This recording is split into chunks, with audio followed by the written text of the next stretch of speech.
기도합니다. 아멘. 사람이 행실을 바꾼다고 하는 것은 생각보다 어렵습니다. 행실이라는 것은 이미 습관이 된 것이기 때문이죠. 위대한 교육학자, 아니 교육개혁자라고도 불릴 수 있는 교육가들 사이에서는 신화적인 존재, 레전드급이라고도 말할 수 있는 호레이스 만이라고 하는 분이 습관에 대한 유명한 말을 남기셨더라고요. 습관에 대한 말은 학자들이나 웬만한 이름 있는 명성을 가지신 분들은 다 한마디씩 하셨습니다. 유독 습관에 대한 명언이나 속담은 많죠. 왜냐하면 그만큼 관심 있는 분야고 그만큼 중요하기 때문에 그러셨던 것 같아요. 그래서 이 호레이스만이라고 하는 분은 습관에 대해서 이런 말씀을 하셨습니다. 습관은 밧줄과 같은 것이다. 우리는 습관이라는 밧줄을 매일매일 짜고 있다. 그런데 이 짜여진 습관은 절대로 파손되지 않는다. 그래서 여러 명언들이 습관은 이성보다 강하다느니, 습관보다 강한 것은 없다느니, 습관은 최고의 하인이거나 아니면 최악의 원수일 수도 있다. 그런 말도 있습니다. 북한 속담에는 버릇 굳히기는 쉬워도 버릇 떼기는 힘듭니다라는 그런 속담도 있죠. 어렵게 외국 사람들이 했던 말 주어 섬길 필요 없이 우리나라에 남아있는 이 습관에 대한 것 가운데 가장 멋진 정의가 있습니다. 3살 버릇 80까지 간다. 습관의 이 강한 그런 집착력, 습관의 맞성 이런 것을 갈파한 것인데, 한편으로 다른 말로 바꿔보면 습관을 고치기가 어렵다, 거의 불가능에 가깝다라고 말합니다. 저는 기적 중에서 사람을 고쳐놓는 것처럼 가장 큰 기적이 없다고 생각합니다.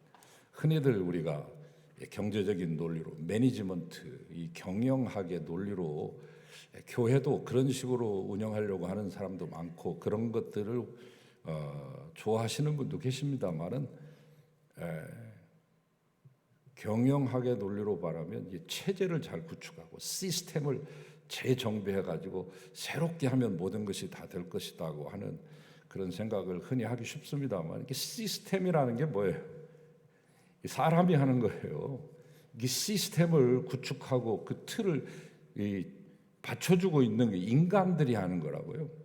그러니까 인간이 변화되지 않고서는 시스템을 구축하고 아무리 좋은 그런 프로젝트를 개발을 해도 그걸 실행하는 일은 결국 인간에게 있기 때문에 시스템의 변화, 그것은 인간의 변화를 말하는 것인데 그것이 매우 어렵다, 그런 말이죠. 바꾸기가 어렵다는 겁니다. 영국의 작가 가운데 키플링이라고 하는 분이 있는데, 이분이 노벨상 최연소 수상자로 지금도 유명하죠. 키플링이 인도 뭄바이에서 생활을 했는데 예전에는 bombay라고 그랬습니다. 예전에는 마드라스를 지금 첸나이라고 하고 예전에 케랄라를 지금 꼴까따라고 말하듯이 이름을 다 옛날 인도식으로 다 바꾼 거예요.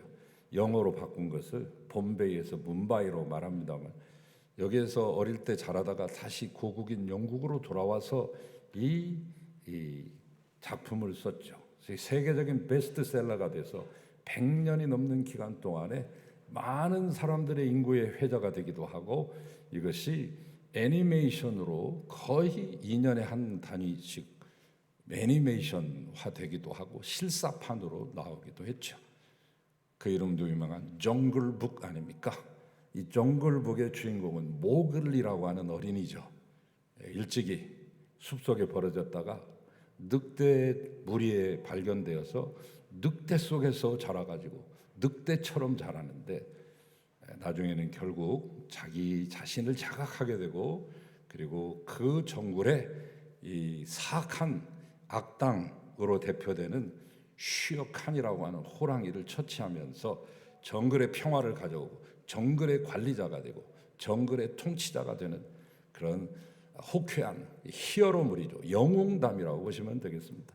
나 이건 실화가 아니라 픽션이죠. 이에 못지않게 비슷한 성격이 뭔고하니 미국 소설이죠. 에드가 라이스 보러스라고 하는 사람이 쓴 타잔이 되겠습니다. 타잔. 나온 지가 지금 거의 1914년에 나왔으니까 100년도 넘었어요. 100년하고 8년이 넘은 작품이에요. 소설로 나오고 어렸을 때 제가 이게 미국 드라마의 효시였나 봐요.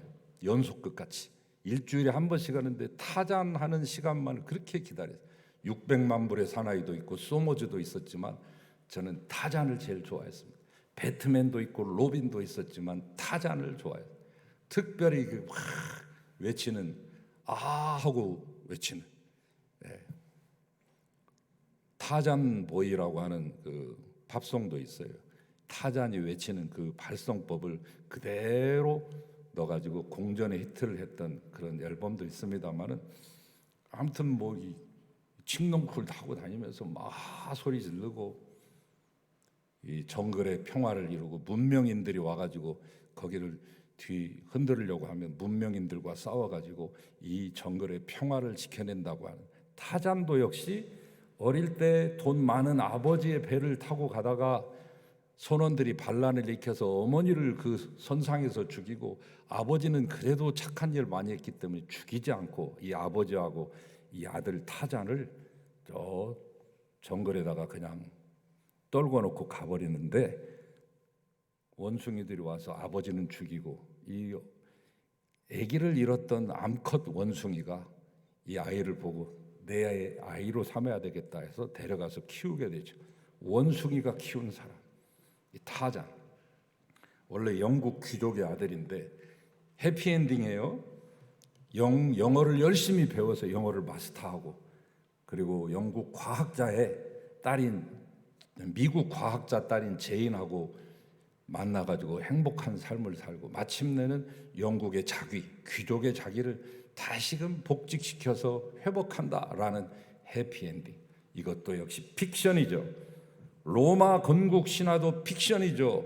로물루스와 레무스가 왕이 될 뻔한 왕자들인데 쫓겨나가지고 있다가 늑대 젖을 빨고 살다가 마침내 자기를 몰아냈던 대적들을 쳐부수고 왕국을 세웠으니 그 도시가 바로 로마다. 로물루스 이름에서 이 로마가 나오죠. 로마. 이것도 건국 픽션 창작품이고 창조된 것이죠. 그러나 이 픽션이 아닌 실화가 있습니다.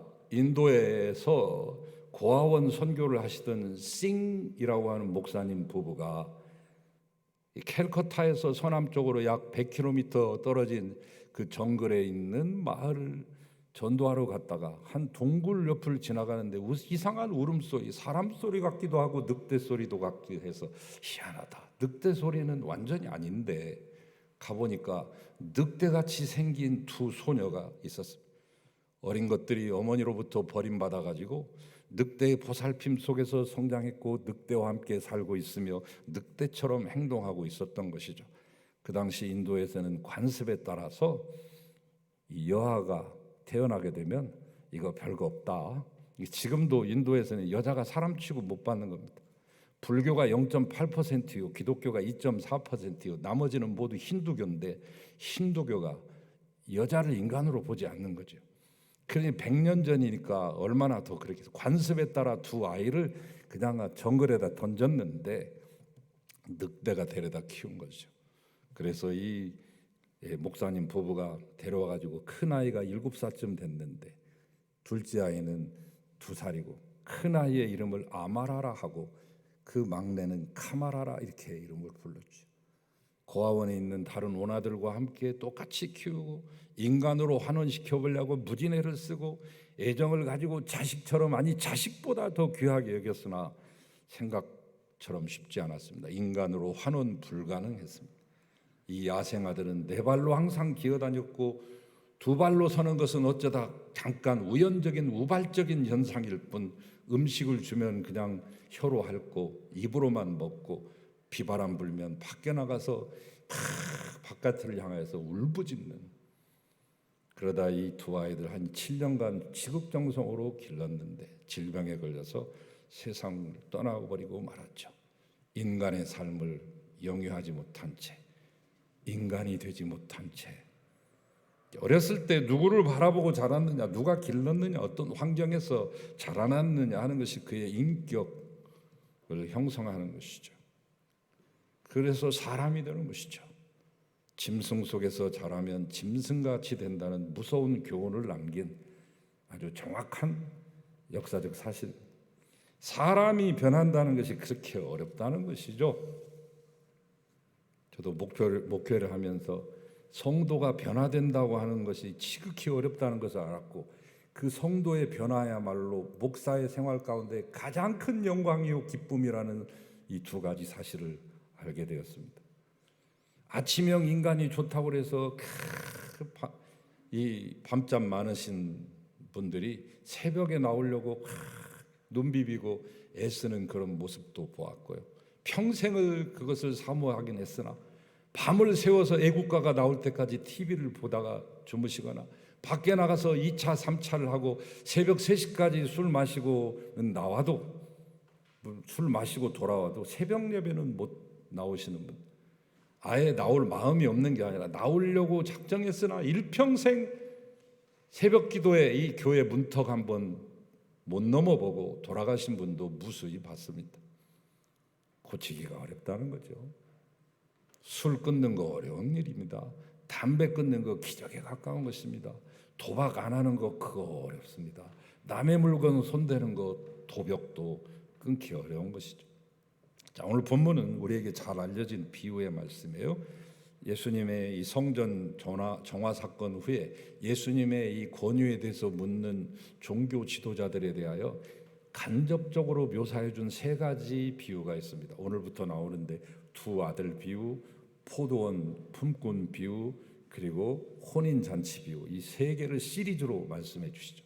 하나 가지고 부족했는지 주님은 강조하실 때 아예 그냥 기도에 대해서도 누가복음 18장에서 세 개를 세트로 묶어가지고 삼위일체식으로 가르쳐 주셨는데 오늘 이 비유의 말씀도 그 첫 번째가 되겠어요.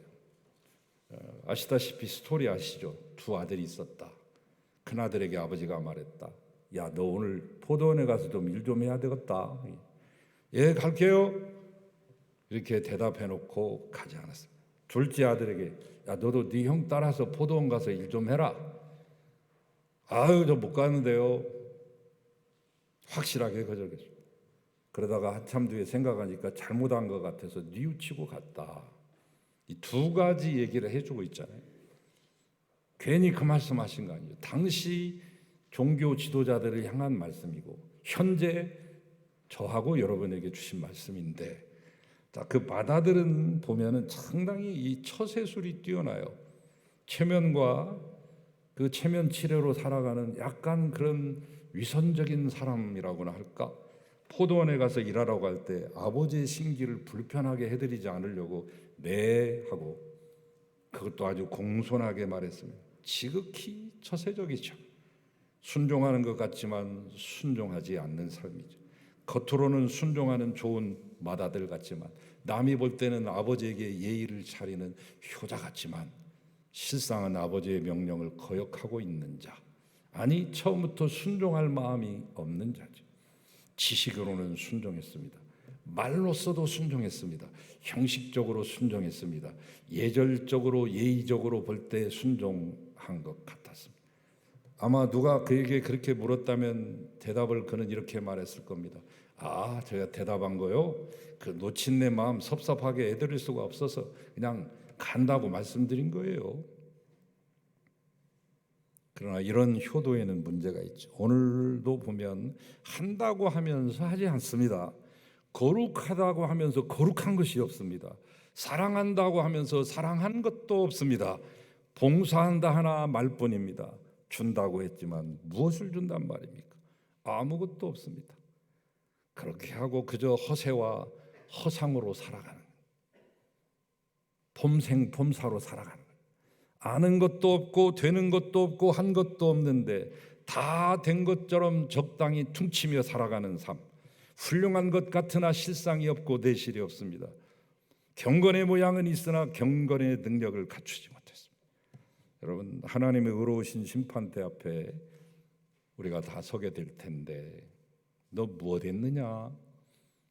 그 많은 날 간다고만 했지 간 일이 있었냐? 한다고만 했지 한 일이 있었냐? 항상 맹세하고 결심만 했지 무엇을 했느냐? 아주 심각한 질문이 우리 앞에 던져질 겁니다. 아니 곧 내 앞에 던져질 겁니다. 그러니까 이 말씀은 내 말씀이에요. 나한테 해주신 말씀이에요. 오늘 본문 앞에 나오는 잎만 무성하고 열매 없는 무화과 나무와 같은 모습이죠. 자, 이제 둘째 아들을 좀 볼까요? 둘째 아들은 보니까 아주 솔직한 사람이에요. 무슨 자기가 하려고 했던 계획한 일이 있었나 본데 그날 스케줄에 있었나 봐요. 아버지가 갑자기 포도원 가서 일하라고 하니까 안 가요. 아니 못 가요. 정직하지 않습니까? 또 정당하지 않습니까? 안 가겠다고 말하고 안 갔으니까 정직한 것이고 잘못이 없습니다. 그러나 문제가 있었습니다. 뒤에 뉘우치고 갔다. 뉘우친다는 말 메타노이오 동사죠. 명사 메타노이아 회개죠. 메타노이오를 하는 것이 메타노이아인 것입니다. 회개입니다. 뉘우침입니다. 오늘 말씀의 총 주제요 핵심이 뉘우침입니다. 깨달음입니다. 그 뉘우침을 통하여 돌이킴입니다. 결과적으로 바꿈입니다. 오늘의 핵심 키워드는 바꿈입니다. 뉘우친다는 말은 생각의 발상을 전환한다는 것이죠. 생각 바꾸는 것이죠. 마음 바꿔먹는 것이죠. 못 가겠다고 했습니다. 못 갈 만한 사정도 있었습니다. 못 간다고 했으니까 안 가면 그만입니다. 그러나 그는 뉘우칩니다. 옳다고 생각했던 일이지만, 일생을 자기가 옳다고 생각해온 일이지만, 나는 정당하다고 우겼던 일이지만 그건 내 생각이고 나만 생각한 것이며 아버지의 마음을 생각하지 못했던 것을 그날 그 시간에 깨달은 거예요. 자기의 길 일보러 가다가 길가에서 깨달은 거죠. 내 뜻이 아니고 아버지의 뜻 생각해야 되는데 나 에고이즘, 에고이스트, 에고센트릭, 자기 중심적 생각이었다. 그래서 딱 깨달으면 이게 아니지. 생각을 바꿨습니다. 여러분, 생각을 바꾸면 세상이 달라집니다. 왜? 생각을 바꾸면 행위가 달라지니까요. 행실이 달라지니까요. 습관도 달라지니까요. 그러면 내 주변을 둘러싸고 있던 모든 것들이 변화되기 시작합니다. 내가 변화되면 모든 것들이 다 나에 맞춰서 변화됩니다. 생각을 바꾸면 걱정하는 것들, 근심하는 것들, 장애와 방해물들과 모든 거치는 것들은 아무것도 아닙니다. 아들이 뉘우치고 갔다고 그랬어요. 뒤에 뉘우치고 갔다. 얼마나 인간적이면서 얼마나 아름다운 관계입니다. 결국은 뉘우침이 있느냐 하는 문제인데, 여러분, 우리에게 이 뉘우침이 있나요? 코로나 2년 1개월 동안 여러분 무엇을 뉘우치셨습니까? 그 뉘우침으로 말미암아 무엇이 달라지셨습니까? 그냥 그저 시간만 가기를 기다렸습니까? 마스크만 그냥 벗고 함께 모여서 수다 떨고 밥 먹고 놀러 다니고, 그동안 해외 못 갔으니까 분풀이로 1,000만 원짜리라고 하더라도 막 1,000만 원짜리 다 동났어요. 지금 엊그제 금요일 토요일에 제주도에 4만 명씩 내려가서 그 수십만 명이 지금 거기 있죠. 해외도 마찬가지. 이제는 방역의 문제 이런 것들이 다 자유로워졌기 때문에 얼마나 가고 싶었겠습니까? 여행 좋아하시는 분들 얼마나 억누르고 사셨겠습니까? 그거 말고 정말로 생각이 바뀌고 삶이 바뀐 게 있으면 한 가지 좀 말씀하셨으면 좋을 것 같아요. 분명히 아마 있으실 거예요. 내 뜻에서 하나님의 뜻으로, 내 생각에서 하나님의 생각으로의 이 전환, 이게 코페르니쿠스적인 대전환보다도 놀라운 사건. 사실 그 발견보다, 그 사건보다 더 위대한 것은 나를 발견하고 나를 바꾸는 거 아니겠어요? 여러분, 우리가 중요한 것 좀 붙잡아야 될 것, 확실히 붙잡아서 신앙의 바탕을 견고한 반석 위에 세워야 되는 게 있는데, 뭐냐면 하나님의 뜻은 반드시 이루어진다. 2002년에 붉은 물결이 막 휘몰아치면서 한일 월드컵 공동 개최했을 때 전부 다 빨간색 티셔츠 맞춰 입고 프랭카드 들면서 꿈은 이루어진다, 드림 컴 트루 이러면서 인간의 꿈도 이루어져서 우리가 대한민국이 생각도 못했던 언강생심 제4위에까지 올랐던 잊을 수 없는 그 기운을 몰아세워가지고 막 계속해서 싸이도 나오고 BTS도 나오고 K컬처가 나오고 K푸드가 나오고 쏟아지고 있죠. 지금 아직도 이 물결이 지금 계속해서 도도하게 흘러가고 있는데, 인간의 꿈도 이렇게 이루어지는데 하나님의 뜻은 이루어지지 않겠습니까? 예레미야 33장에 내 이름 나 여호와야, 나 일을 지어 성취하는 하나님이다. 내가 일을 지어내며 반드시 지어낸 그 일은 성취하고야 만다. 여러분, 이 사실을 놓치시면 안 돼요. 하나님의 주권이 성취되고 하나님의 뜻은 반드시 이루어진다는 이 생각 가져야, 그제서야 비로소 믿음의 길에 들어선 겁니다. 겨우 한 걸음 믿음의 한 계단을 밟은 것입니다. 내 뜻이 이루어지지 않고 하나님의 뜻이 이루어졌을 때 감사할 수 있는 사람이 믿음의 사람이죠. 저는 그래서 감사합니다. 만약 교회가, 저의 가정이, 이 땅이 저의 소원대로 이루어졌으면 이 세상은 몇 번 망해도 망했을 겁니다. 교회도 몇 번 이상해도 이상해졌을 겁니다. 왜? 저도 사람이니까 제가 이끌고 가고 싶은 대로 저 좋아하는 사람들만 모아가지고 편당을 만들고 나의 세력을 구축하며 내 뜻을 끝까지 관철하기 위해서 했으면 이상해져도 몇 번은 더 이상해졌을 겁니다. 여러분의 가슴에 못을 박고 씻을 수 없는 상처를 제가 줄 수밖에 없었을 텐데, 지내놓고 보면 제 뜻대로 된 게 아니라 하나님의 뜻대로 된 것이 얼마나 감사합니다. 우리 모두가 내 뜻대로 되기만 원한다면 다 내가 잘 사는 거 원하고 내가 잘 되기를 원하고 내가 드러나기를 다 원하는데 역사가 무엇이 되겠습니까?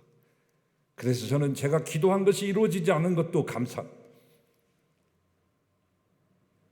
역사로 보면 결국 하나님의 뜻이 이루어지고 하나님의 역사가 이루어지는 것입니다.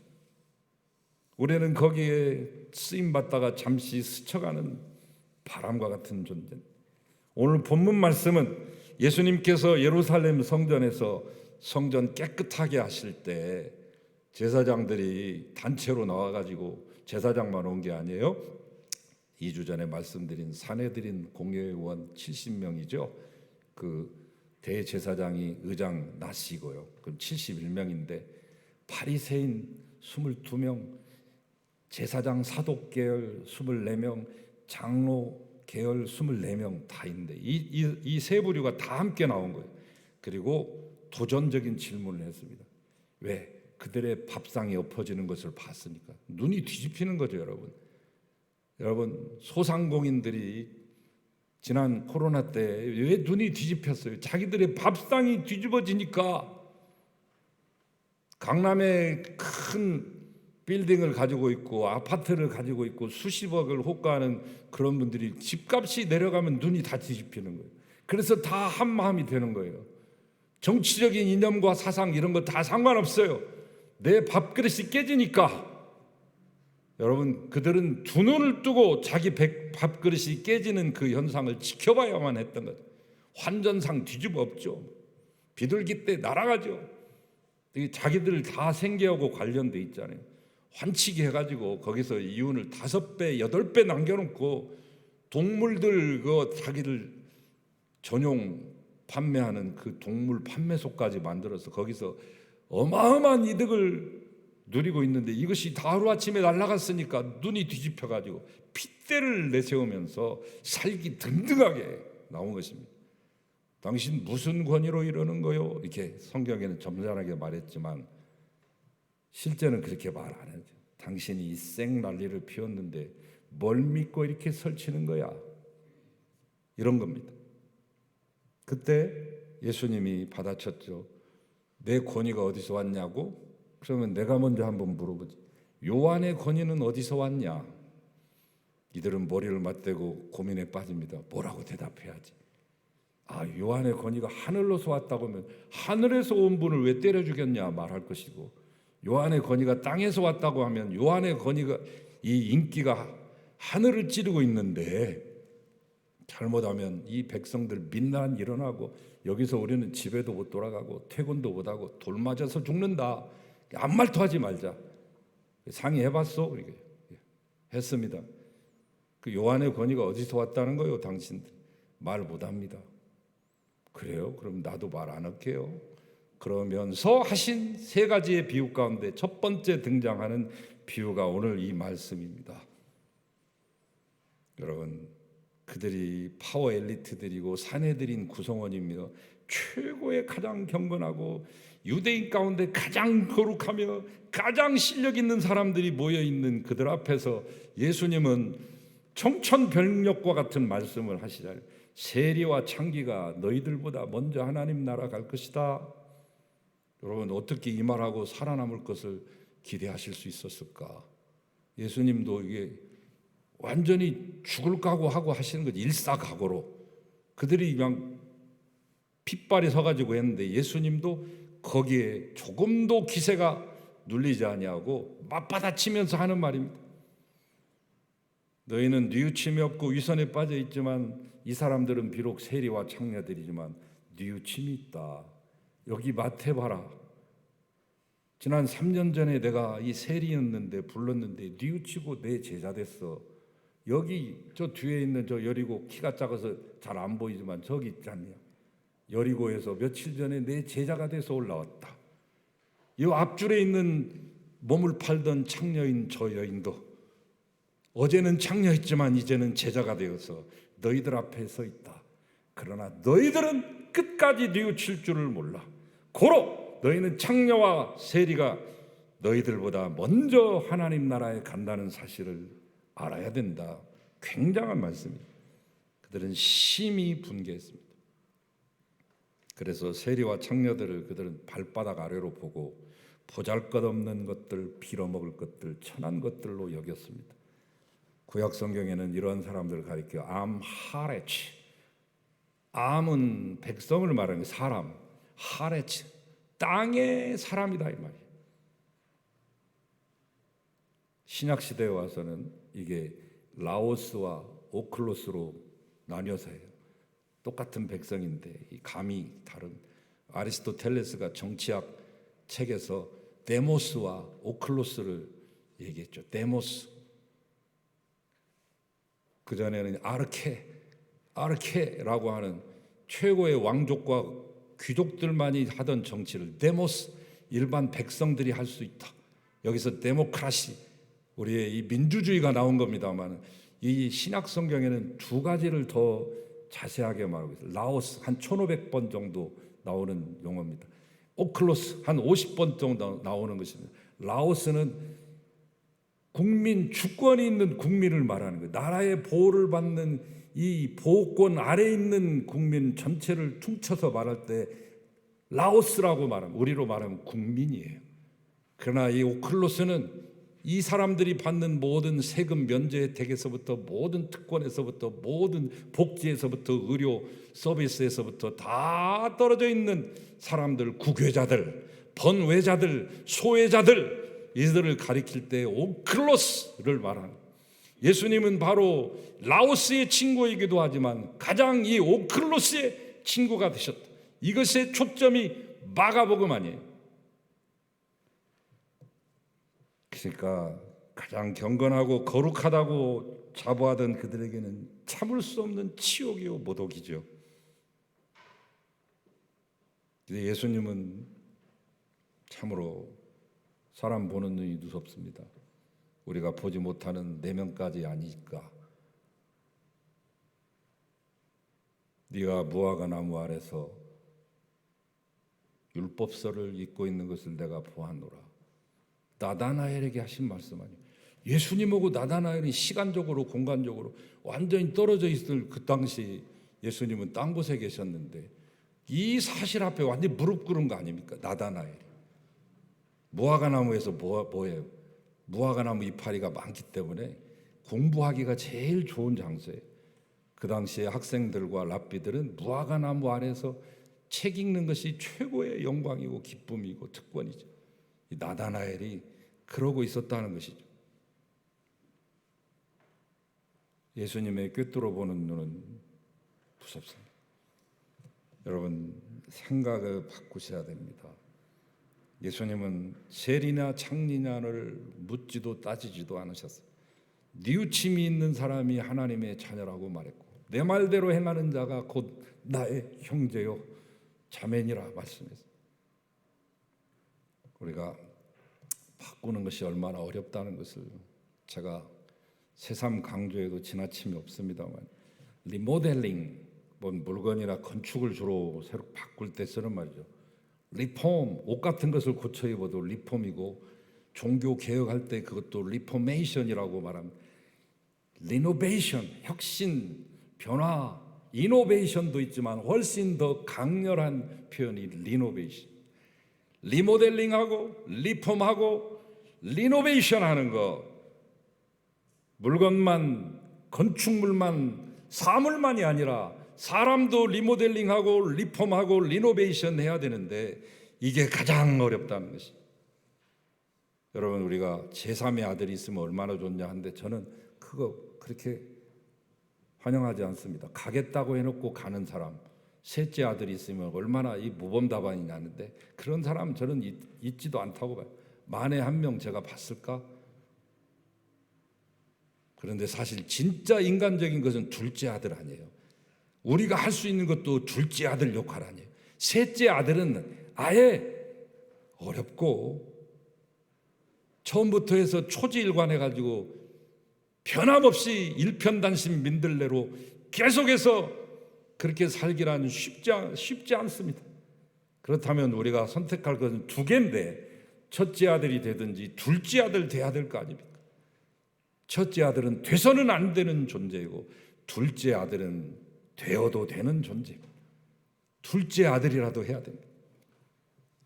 여러분, 작은 아들이 무슨 대답하고 큰 아들이 무슨 대답했느냐 하는 건 중요한 게 아닙니다. 오늘의 말씀의 핵심은 포도원에 갔느냐 그리고 일했느냐라고 하는 것입니다. 이제 바꿔야 됩니다. 아직 늦지 않았습니다. 이제라도 바꿔야 됩니다.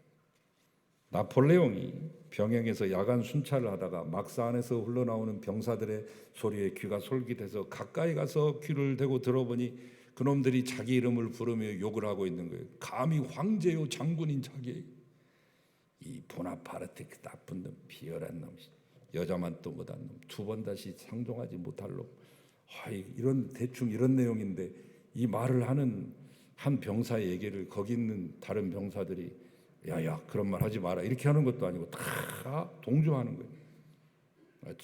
아주 충격을 받았죠. 보나파르트는 나폴레옹과의 전통적인 이름 성이에요. 성씨. 충격을 받은 이 나폴레옹이 부관을 시켜서 그 병사들을 자기 방으로 모두 호출시켰습니다. 감정을 최대한 억누르면서 말했습니다. 내가 좀 전에 막살 앞을 지나다 보니까 너희들 이 보나파르트 욕하고 그러는데 왜 그렇게 욕을 했냐? 그 중에 한 명이 황제폐하, 저희 소대원 중에 보나파르트라고 하는 놈이 있는데요, 성질도 나쁘지만 거짓말 잘하고 이기적이고 비열한 놈입니다. 우리가 암만 충고를 해도 도대체 고쳐먹지를 않고 바꾸질 않아요. 그제야 나폴레옹은 그 욕이 자기를 향한 욕이 아니었다는 것을 알고 그 보나파르트라고 하는 병사를 불러가지고 네 이놈 때문에 내가 욕을 먹고 있으니 당장 이름 바꾸거라 그랬습니다. 그러자 이 병사는 파르르 떨면서 다른 모든 벌은 받을 수 있으나 이름만은 바꿀 수 없습니다요 라고 말할 때 나폴레옹이 그 병사에게 해주셨던 이 말씀을 여러분은 하나님의 말씀으로 받으십니다. 너 이름 바꿀 수 없거든 지금부터 행동을 바꾸라. 여러분 소중한 이름일수록 거기에 걸맞는 행동에 뒷받침되지 않으면 그 이름의 무게를 견딜 수 없습니다. 우리는 크리스찬입니다. 만약 여러분이 크리스찬답게 살 수 없거든 크리스찬의 이름을 포기하든지 바꾸든지 만약 그 이름을 지키시고 싶거든 이제라도 행실을 바꾸십시오. 말과 행실과 믿음과 사랑과 정절에 대하여 모든 믿는 자들과 믿지 않는 자들의 본이 되시는 여러분 되시기를 축원합니다. 하나님 이름을 바꾸든지 행실을 바꾸든지 하라고 하셨는데 이름 바꿀 수는 없습니다. 이제 우리가 행실을 바꾸겠사오니 도와주시옵소서. 작심삼일 되지 않게 하시고 하나님 이 땅에 강림하고 주님 오시는 그날까지 우리가 이것을 잘 지켜내게 하시고 주님과 함께 승리하고 왕노릇하게 하소서. 예수님의 이름으로 기도합니다. 아멘.